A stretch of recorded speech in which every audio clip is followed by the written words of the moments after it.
अच्छा, मैं ये पूछना चाहता हूं कि ये किसकी हुकूमत थी जिसने इस मुल्क को IMF के साथ ग्रेवी रख दिया?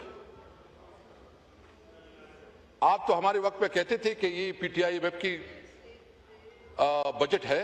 अब इस किसका बजट है? कहां से ये बजट बन, ये सिफारिशात कहां से आए हैं? यानी आप ये भी देख ले जनाब स्पीकर कि इस वक्त जितनी भी इन्होंने बजट बनाया है ये मुकम्मल तौर पर हुकूमत का नहीं IMF का बजट है। और इसका असर क्या होगा? यानी आप देखें कि इस वक्त जो मार्केट में जो इस वक्त इकोनॉमी, जिस वक्त बेरोजगारी है, जिस वक्त इकोनॉमी सिकुड़ रही है और इन्वेस्टर का एतमाद खत्म होता जा रहा है, तो इसलिए मैं ये चैलेंज करता हूं कि आए इस हाउस में डिबेट करें।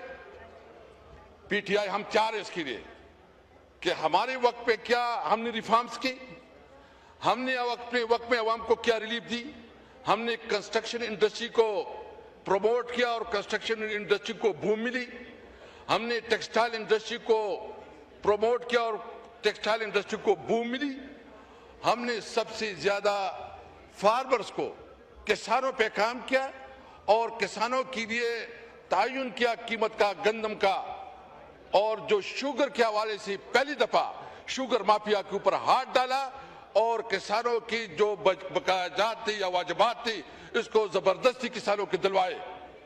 ये तहरीक इंसाफ का क्रेडिट जाता है। मैं दूसरी बात यह कि